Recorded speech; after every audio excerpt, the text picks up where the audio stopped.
الحمد لله نحمده ونصلي على رسوله الكريم أما بعد فقد قال الله تعالى في القرآن العظيم والفرقان المجيد بعد أعوذ بالله من الشيطان الرجيم بفضل بسم الله الرحمن الرحيم ومن الناس من يشري نفسه ابتغاء مرضات الله والله رؤوف بالعباد وقال نبينا صلى الله عليه وسلم إنما بعثت معلما أو كما قال عليه الصلاة والسلام.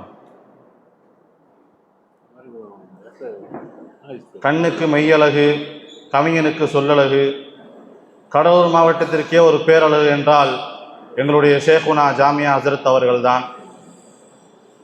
அப்படிப்பட்ட மாண்புமிக ஜாமியாவினுடைய ஷேகுனா ஹசரத் அவர்களின் மீதும் இன்னும் நற்குணங்களை நாவின் மூலம் மட்டுமல்ல நடத்தையிலும் எங்களுக்கு சொல்லி பாடம் புகட்டுகிற ஜாமியாவின் பேராசிரியர்கள் மீதும் இன்னும் நீங்கள் ஒரு நேர உணவை உண்ணாவிட்டால் உங்களுக்காக வேண்டி உண்ணாவிரத போராட்டம் செய்வோம் என்று துடிக்குகின்ற நிர்வாகிகள் மீதும் இன்னும் பல்வேறு மாவட்டங்களிலிருந்து பயணித்து ஓதினால் மண்டோல் அல்வாரில்தான் ஓதுவேன் என்று இங்கே என்னோடு பயிலக்கூடிய மாணவ சகோதரர்கள் மீதும் அல்லாஹ்வின் சாந்தியும் சமாதானமும் என்றென்றும் நின்று நிலவட்டுமாக. அஸ்ஸலாமு அலைக்கும் வரஹ்மத்துல்லாஹி தஆலா வபரகாத்துஹு. எனக்கு இந்த மன்றத்திலே கொடுக்கப்பட்ட தலைப்பு உன்னதமிகு உஸ்தாதுமார்களின் தியாகங்கள். இந்த தலைப்பை நாம் எடுத்து பார்த்தோமேயானால் உஸ்தாதுமார்களுடைய பல்வேறு தியாகங்கள் மறைக்கப்பட்டிருக்கிறது. ஏற்கனவே உலகத்தில் சுதந்திரம் வாங்கி கொடுத்ததே நம்ம தான், அதையும் மறைச்சிட்டாங்க. இப்போ உஸ்தாதுமார்களுடைய தியாகங்கள் எல்லாம் மறைக்கப்பட்டு கொண்டே வருகிறது. இதை நாம் திரும்பி நினைவூட்டல் செய்ய வேண்டும். எந்த அளவிற்கு என்று சொன்னால் அல்லாஹ் கூறுகிறான் குர்ஆனிலே, இன்னமா யக்ஷல்லாஹ மின் இபாதிஹில் உலமா, உலமாக்கள் தான் அல்லாஹ்வினுடைய அடியார்களிலே மிகவும் அல்லாஹ்வை அஞ்சுபவர்கள் உலமாக்கள் என்று. அல்லாஹ் ஏன் அந்த பட்டத்தை அவர்களுக்கு தருகிறான் என்று நாம் பார்த்தால், ஒரு உலமா, ஒரு ஆலிம் எந்த அளவிற்கு கஷ்டத்தை சோதனையை அவர் அனுபவிக்கிறார் என்றால், தன்னுடைய குடும்பத்தை இழந்து தன்னுடைய பொருளாதார ஆசைகளை எல்லாம் இழந்து நான் அல்லாஹ்வின் இல்மை கற்று அதை பலருக்கு கற்பிக்க வேண்டும் என்கிற ஒரு எண்ணம். அதனால் தான் அல்லாஹ் சொல்கிறான் அவர்களை பாராட்டி, இன்னமா யக்ஷல்லாஹ மின் இபாதிஹில் உலமா என்று. இப்படி நாம் பார்க்கின்ற பொழுது உலமாக்கள் செய்த தியாகங்கள் பல்வேறு. வரலாற்றிலே படித்து பார்க்கின்ற பொழுது தெரிகிறது. ஹசரத் அப்துல்லாஹ் இப்னு வஹப் பேராசிரியர் அவர்கள் எந்த அளவிற்கு தியாகம் செய்திருக்கிறார் என்றால், அவர்கள் பிறந்தது ஹிஜ்ரி 125 பிறந்து ஹிஜ்ரி 197 மரணிச்சாங்க.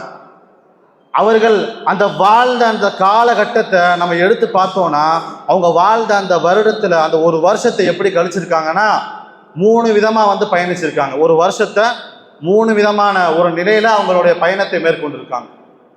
எப்படின்னா, நான் ஒரு 4 மாசத்தை இல்மை கற்பதற்காக வேண்டியும், 2வது உள்ள ஒரு 4 மாசத்தை கற்ற இல்மை பிறருக்கு கற்பிக்க வேண்டுகிற ஒரு எண்ணத்தோடும், 3வதா உள்ள ஒரு 4 மாதத்தை ஹஜ்ஜிற்கு சென்று ஹஜ்ஜிலே வரக்கூடிய மக்களுக்கு அந்த பாடத்தை புகட்ட வேண்டும் என்பதற்காக வேண்டியே ஒரு வருடம் முழுவதையும் இல்மிற்காக வேண்டி இப்படியாக அவருடைய வாழ்நாள் முழுவதையும் கழித்தவர்கள் தான் அப்துல்லாஹ் இப்னு வஹப். இப்படியாக பல்வேறு தியாகங்கள். நாம் பாராட்டி பேசுகின்ற பெரும் பெரும் ஆலிம்களை எடுத்துக்கொள்ளலாம். இமாம் மாலிக் ரஹிமஹுல்லாஹ் அவர்கள் எந்த அளவிற்கு தியாகம் செய்தார்கள் என்று தெரியுமா? எல்லாம் பெருநாள் அன்னைக்கு என்ன செய்வோம், காலையில் எல்லாருடைய உள்ளத்தில் என்ன தோணும், 7:30 மணிக்கு தொழுதோமா, 8:30 மணிக்கு ஆடு வெட்டினோமா, 9:30 மணிக்கு சட்டி ஏற்றணுமா, 10:30 மணிக்கு தம்மை போட்டோமா, 1 மணிக்கு சாப்பிட்டோமா, தூங்குனோமா நினைப்போம். இமாம் மாலிக் ரஹ்மத்துல்லாஹி அலைஹி அவர்கள் தொழுகை திடலிலே தொழுது விட்டு தான் இல்மை கற்க வேண்டும் என்று எங்க பெருநாள் அன்று சென்றார்கள். அவருடைய உஸ்தாத் இப்னு ஷிஹாப் அவரிடத்தில் சென்றார்கள். தான் பயணித்து சென்று உஸ்தாதோட கதவை தட்டுறாங்க. உஸ்தாது கேட்குறாங்க, யாருப்பா பெருநாள் அன்னைக்கு என் வீட்டு வாசலை தட்டுறது? அப்ப சொல்றாங்க, மை நேம் இஸ் மாலிக், நான் தான் மாலிக் வந்திருக்கேன் ஹஜரத், கொஞ்சம் கதவை திறங்க, நான் உங்கள்கிட்ட ஹதீஸ் படிக்க வந்திருக்கிறேன். அதை கேட்ட உஸ்தாதுக்கு ஒரு மகிழ்ச்சி, ஒரு சந்தோஷம். இப்படிப்பட்ட மாணவனா பெருநாளன்றும் கூட கல்வியை கற்க வேண்டும் என்ற எண்ணத்தோடு இருக்கிறாரே. உஸ்தாது அழைச்சாங்க, கூப்பிட்டு வச்சு பாடம் நடத்தினாங்க. ஏறத்தாழ 40 ஹதீஸை கடந்து போய்கிட்டு இருக்குது. உஸ்தாதுக்கு கேட்குறாங்க, உஸ்தாத் எப்போ போதுமில்லப்பா, இன்னைக்கு மாலிக் அவர்களே இன்னைக்கு போதுமே, நாளைக்கு மீதியை நடத்தலாமா அப்படின்னு கேட்குறப்ப இமாம் மாலிக் சொல்கிறாங்க, உஸ்தாத் அவர்களே எனக்கு பத்தாது, இன்னும் கொஞ்சம் நடத்துங்களேன். அப்போ உஸ்தாது சொல்கிறாங்க, நான் நடத்துனதெல்லாம் நீங்கள் எழுதுனியாப்பா, கொஞ்சம் எழுதுனா கூட நல்லா இருக்கும், அதை நீ எழுதலாமே அப்படின்னு சொன்னதோட சொன்னாங்க, உஸ்தாத் அவர்களே நீங்கள் சொன்னதை நான் எழுதலை, ஆனால் நான் மனப்பாடம் பண்ணிட்டேன். நான் என்ன பண்ணிட்டேன்? மனப்பாடம் பண்ணிட்டேன். அப்படியே சொல்லி காட்டுங்கிறாங்க. 40 ஹதீஸ் அவங்க படித்ததை சொல்லி கொடுத்தது அப்படியே சொன்னாங்க. யாரு? மாலிக் ரஹிமஹுல்லா அவர்கள். நம்ம இன்னைக்கு எப்படி இருக்கிறோம்? பாடத்தில் அஜர்த்து ஒரு பக்கத்தை தாண்டிட்டாலே ஆளாளுக்கு ஒரு சவுண்ட் விட ஆரம்பிச்சிடுறோம். ஒருத்தர் ஏப்ப விடுறாரு, ஒருத்தர் கொட்டாய் விடுறாரு, ஒருத்தர் டெஸ்கை நவத்துறாரு. அஜர்த்துக்கு தோணுது, அஜர்த்துக்கு ஆஹா பசங்க சூறுத ஆரம்பிச்சிட்டாங்க ஒருத்தனா, ஒரு பக்கம் தாண்டிடுச்சு போல. இன்னைக்கு உள்ள நிலைமையை சொல்றேன். இப்ப நாம் கல்வி கற்கக்கூடிய நிலைமையை சொல்கிறேன். ஆனால் 40 ஹதீஸை கடந்தும் கூட இன்னும் எனக்கு கற்றுக் கொடுங்கள் என்று சொன்னவர்கள் இமாம் மாலிக் அவர்கள். அல்லாஹு அக்பர். இன்னொரு மேல ஒரு படி எடுத்து வச்சோம்னா ஹஜரத் வாசிக்கிட்டே இருப்பாங்க பாடம். ராயத்துன் நபிய ஸல்லல்லாஹு அலைஹி வஸல்லம் படிப்பாங்க. அவருடைய சிந்தனை எங்கேயோ இருக்கும். இல்லை என்னென்ன நீ எங்க கவனம் எங்க இருக்குது, நான் என்ன படிக்கிறேன்னு கவனிச்சியா இல்லையா அப்படின்னு கேட்டதோடு அப்போதான் ஆஹா ஹஜரத் வாசிக்கிறாங்களா, எங்க நான் படிச்சது நீ வாசிவேன் அப்படின்றதோடு அப்படியே பரபரன்னு முடிப்பாரு. அவனுக்கு என்ன வாசிக்கிறேன்னு தெரியல, அவனுக்கு எடுத்து கொடு அப்படின்னு பக்கத்தில் உள்ளவன்ட்டு சொன்னா அவன் எட்டி பாப்பா, ஹஜரத் அது மிஸ்காத்து கிதாப் இல்லை, ஹிதாயா கிதாப் எடுத்து வந்திருக்காரு. அப்ப நம்மளுடைய தியாகங்கள் எல்லாம் அவர்களுக்கு கொஞ்சம் கூட ஈடாக ஆகாது என்பதை இங்கே நான் உணர்த்துகிறேன். இன்னும் பல உலமாக்கள் பேரறிஞர்கள் எல்லாம் இருக்கின்றார்கள். இன்னைக்கு நம்ம பேசுகிறோமா இல்லையா புகாரி ரஹ்மத்துல்லாஹி அலைஹி என்று அந்த பிராண்ட், அந்த பேர் எப்படி வந்துச்சு? புகாரி புகாரின்னு சொல்றோமா இல்லையா? இன்னைக்கு ஒரு மேடையில ஒரு அஜர்த்து பேசுறாரு, தாடி வைங்கப்பா, மீசையை ஒட்ட வெட்டுங்க, தொப்பி அணிங்க, அத்தியாயத்துல உட்காரும் போது கிபிலா பக்கம் அந்த பக்கம் இந்த பக்கம் கையை கெடுக்கிறேன் ஆட்டாதீங்க அப்படின்னு ஒரு ஆளின் பேசினாருன்னா அடுத்து ஒரு அறியாத ஒரு மனிதர் கூட எந்திரிச்சு கேள்வி கேட்பாரு. என்ன கேட்பாரு? புகாரி நீங்க பேசுனது இருக்குதா, நீங்க பேசுனது புகாரியில இருக்குதா அப்படின்னு கேட்கிற அந்த புகாரிங்கிற பிராண்ட் எங்க இருந்து வந்துச்சுன்னு தெரியுமா? அதற்கு பின்னால் எவ்வளவு தியாகம் இருக்குது என்று தெரியுமா? அல்லாஹ் அக்பர். இமாம் புகாரி ரஹ்மத்துல்லாஹி அலைஹி அவர்கள் எப்படி கஷ்டப்பட்டார்கள் என்பதை நான் சொல்லுகிறேன். புகாரி ரஹ்மத்துல்லாஹி அவர்கள் வாழ்ந்த காலம் 3ஆம் நூற்றாண்டு என்று சொல்வார்கள். அப்போது ஹதீஸுகள் எல்லாம் எப்படி இருந்தது என்று தெரியுமா? ஏறத்தாழ 6 லட்சத்தி சொச்ச ஹதீஸுகள் ஒன்றாக இருந்தது. எது லாயிஃப் என்று தெரியாது, எது சஹீஹ் என்று தெரியாது, எது மௌது என்று தெரியாது. இப்படியாக எல்லாம் ஒன்று சேர்ந்திருந்தது. அதே போன்று இன்னொன்றையும் கவனிக்க வேண்டும், எல்லாம் முஸ்னதாக இருந்தது. அதாவது அபூ ஹுரைரா ரலியல்லாஹு அன்ஹு அவர்கள் அறிவித்தார்களே ஆனால் மொத்த அந்த வரிசையில் வர்றது எல்லாமே அபூ ஹுரைரா ரலியல்லாஹு அன்ஹு அவர்கள் அறிவித்ததாக இருக்கும். இப்படியாக ஒரு பிரித்த தன்மை இல்லாமல் இருந்த போது அந்த இமாம் புகாரி ரஹ்மத்துல்லாஹி அலைஹி அவர்கள் உஸ்தாத் சொல்கின்றார்கள், இப்படி ஹதீஸுகள் எல்லாம் ஒன்று சேர்ந்து இருக்குது, யாராவது உங்களை ஒருத்தர் இதுல சஹீஹான ஹதீஸுகளை பிரிச்சு எடுக்கலாமே அப்படின்னு உஸ்தாது சொன்ன அந்த எண்ணத்தை வச்சு இமாம் புகாரி ரஹ்மத்துல்லாஹி அலைஹி அவங்க என்ன செஞ்சாங்க? நான் பண்றேன் உஸ்தாத் அவர்களே, உங்களுடைய சொல்லுக்காக வேண்டி அல்லாஹுக்காக வேண்டி இந்த தியாகத்தை நான் மேற்கொள்கிறேன் என்று கை தூக்கினார்கள் இமாம் புகாரி ரஹ்மத்துல்லாஹி அலைஹி அவர்கள். அவர்கள் அந்த ஹதீஸை திரட்டுவதற்கு கூறப்படுகிறது ஏறத்தாழ 1080 ஷேഖ்மார்களை அவர்கள் சந்தித்து அந்த பாடங்களை கற்றுள்ளார்கள் என்பது நமக்கு தெரிய வருகிறது. அந்த புகாரியை உருவாக்கிட்டு அப்படியே சும்மா விடல, 95,000 மாணவர்களுக்கு அதை கற்பித்தார்கள் என்று வரலாற்றிலே பதிவு செய்திருக்கிறார்கள். அப்ப எவ்வளவு பெரிய தியாகம்!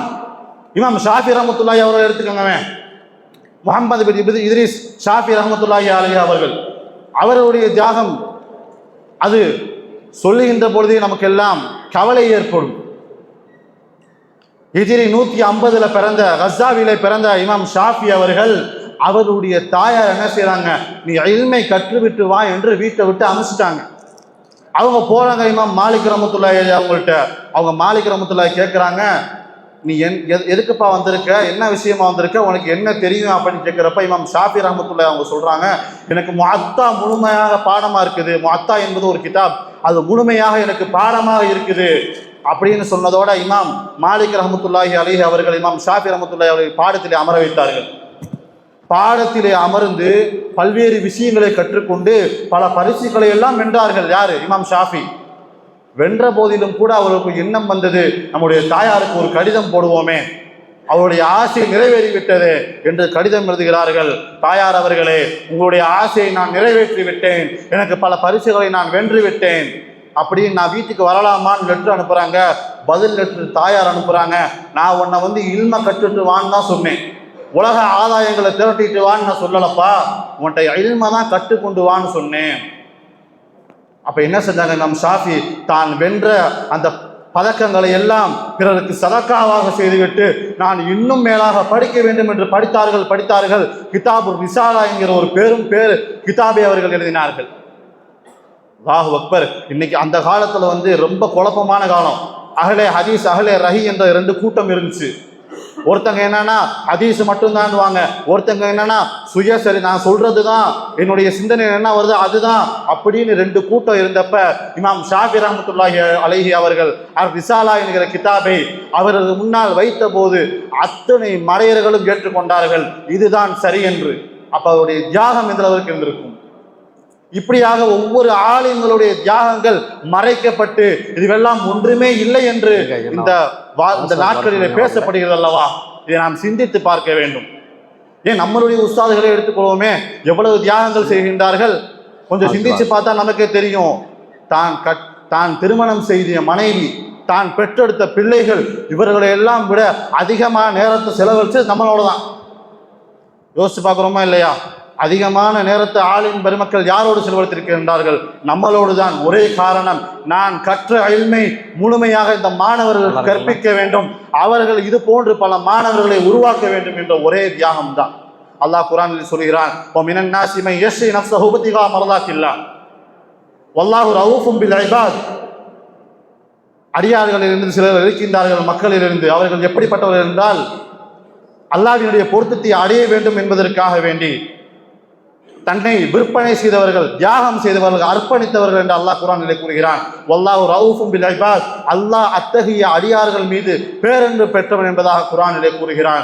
இதற்கெல்லாம் இவர்கள் செய்த தியாகம்தான் முன்னுதாரணமாக இருக்கிறது, காரணமாக இருக்கிறது. இதில் நாம் புரிந்து கொள்ள வேண்டிய விஷயம் என்னவென்றால், நாம் இந்த தியாகத்தை எல்லாம் ஆராய்ச்சி செய்து நாமும் இது போன்ற ஒரு தியாகங்களை எல்லாம் செய்து நாமும் ஒரு முன்மாதிரியாக வர வேண்டும். அல்லாஹ் நம்மளை அப்படி ஆக்குவானாக. எதை கேட்டோமோ அதை பற்றி அமல் செய்யக்கூடிய தௌஃபீக் அல்லாஹ் நமக்கு தருவானாக. வாஹிர் தாவானா அல்ஹம்துலில்லாஹி ரப்பில் ஆலமீன். அஸ்ஸலாமு அலைக்கும் வரஹ்மத்துல்லாஹி தஆலா வபரகாத்துஹு.